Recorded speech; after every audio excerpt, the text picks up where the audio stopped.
स्वामी जी, पथिक ब्रह्म भट्ट जी पूछते हैं, संत कहते हैं कि जब तक मैं भाव है तब तक तू भाव भी रहता है। इस द्वंद्व के मिटने पर ही अद्वैत घटता है। फिर आप जिसे जानते हो वही वस्तुतः आप हो। इसका क्या तात्पर्य है, समझाने की अनुकंपा कीजिए। बिल्कुल ठीक संतों की वाणी, लेकिन भीतर का अनुभव किन्हीं भी शब्दों में बिल्कुल ठीक ठीक अभिव्यक्त नहीं हो सकता। इस बात को ख्याल रखते हुए समझेंगे तो बात समझ में आ जाएगी। जैसे हम कवियों की बात को एक सिंपैथी के साथ, सहानुभूति के संग समझते हैं, जानते हैं कि ये उपमा है, बिल्कुल सटीक बात नहीं है, लेकिन इसके द्वारा कवि ने कुछ कहने की कोशिश की है। ठीक ऐसे ही ऋषियों की बात, संतों की बात, आंतरिक अनुभूति को बाहरी शब्दों में अभिव्यक्ति देने की कोशिश, निश्चित रूप से उसमें भूल चूक होंगी। तो किसी ने कहा है कि मैं भाव मिट जाए, अहम भाव मिट जाए, तब वास्तविक मैं का पता चलेगा। सुनने में अजीब सा लगता है, अटपटा। जो व्यक्ति इस मार्ग पर कभी चला नहीं, वो कहेगा कैसी बात कर रहे हो। एक तरफ कह रहे हैं मैं मिट जाए, और दूसरी तरफ कह रहे सच्चे मैं का पता चलेगा। किन्हीं संतों ने दूसरे तरफ से कहा, उन्होंने मैं की चर्चा नहीं की, उन्होंने कहा तू मिट जाए, कोई पराया ना बचे, सब कुछ मेरा हो जाए, तब परम सत्य का पता चलेगा, वास्तविक मैं का पता चलेगा।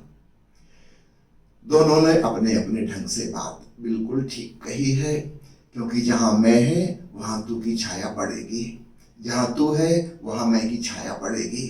ये द्वंद्व हमेशा संग साथ रहेगा, लेकिन भीतर तो निर्द्वंद का एहसास होता है। उस एहसास को शब्दों में प्रकट करना नामुमकिन है। जान तो सकते हैं, लेकिन उसको समझा नहीं सकते, बता नहीं सकते। तो संतों के वचन बिल्कुल ठीक हैं, विपरीत और विरोधाभासी लगते हुए भी वो जिसको वास्तविक मैं कह रहे हैं कि वस्तुतः वही आप हो, जहां मैं नहीं, जहां तू नहीं। अब उससे क्या कहें, चलो आपकी जगह हम एक न्यूट्रल वर्ड यूज कर लें जिसमें मैं और तू का भाव ना आए तो और भी अच्छा। कुछ ऋषियों ने वैसा किया है, उन्होंने कहा कैवल्य। अब ये नहीं कहा केवल कौन बचता है, न मैं कहा ना तू कहा, कहा बस कैवल्य।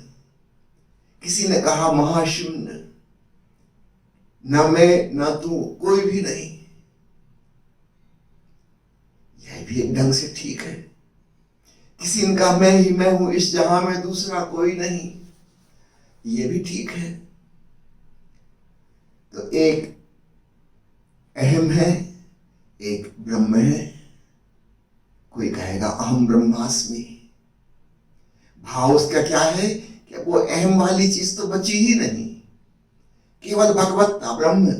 आपका तो नाम ही पथिक ब्रह्म भट्ट है। ब्रह्म का जब पता चलता है तब अहम नहीं रह जाता। जब तक अहम का पता चलता रहता है तब तक ब्रह्म का ज्ञान नहीं होता। फिर अहम ब्रह्मास्मि कैसे कह रहे हैं, ये मजबूरी है, भाषा में कहना ही पड़ेगा। मजबूरी है कर्ता भाव लाने की। अकेला ब्रह्मास्मि कहेंगे तो वाक्य व्याकरण के हिसाब से गलत हो जाएगा, इसलिए कहना पड़ रहा है, किंतु वास्तव में वह मैं नहीं है। ओशो ने एक बिल्कुल नया शब्द दिया, वह और भी प्यारा, भगवत्ता, गॉडलीनेस, दिव्यता। मैं और तू का सवाल ही नहीं, छोड़ो, ब्रह्म को भी छोड़ो, क्योंकि वहां फिर अहम और ब्रह्म का द्वंद्व खड़ा हो जाता है। भगवत्ता, गॉडलीनेस, भगवान भी नहीं, क्योंकि भगवान के साथ फिर भक्त का द्वंद्व खड़ा हो जाएगा। इसलिए मुझे ओशो का शब्द बड़ा प्यारा लगता है, बिल्कुल निर्द्वंदता का एहसास, सबसे ज्यादा सटीक शब्द। ठीक है। माँ प्रेम दीप्ति जी पूछती हैं, आज सुबह के सत्र में 45 मिनट तक न जाने किस अवस्था में पहुंच गई, साफ साफ नहीं पता। यद्यपि नींद में भी नहीं थी, अपनी सांसों का एहसास हो रहा था। बाद में उठने के बाद से बहुत अच्छा लग रहा है। यह क्या हुआ, बताइए। आप बोल रही हैं कि ना जाने किस अवस्था में पहुंच गई, तो मैं कहूँगी आप तुरीय अवस्था में पहुंच गई। आपको अपनी सांसों का भी पता था। नींद में हमें नहीं पता होता अपनी सांसों का। नींद में आप निश्चित रूप से नहीं थे, आप समाधि में थी। सांसों का अपने होने का पता होता है उसमें, और पूरा नींद जैसी स्थिति, और फिर हम अपने होने को जानते हैं। तो यही तुरीय अवस्था है, समाधि की झलक आपको मिली। और ये जो बाद में बहुत अच्छा लग रहा है, निश्चित रूप से जब अपने भीतर हम अखंड होते हैं, स्वयं से जुड़ते हैं, अपने स्वरूप में ठहरते हैं, तो बाद में बहुत ही अच्छा लगता है।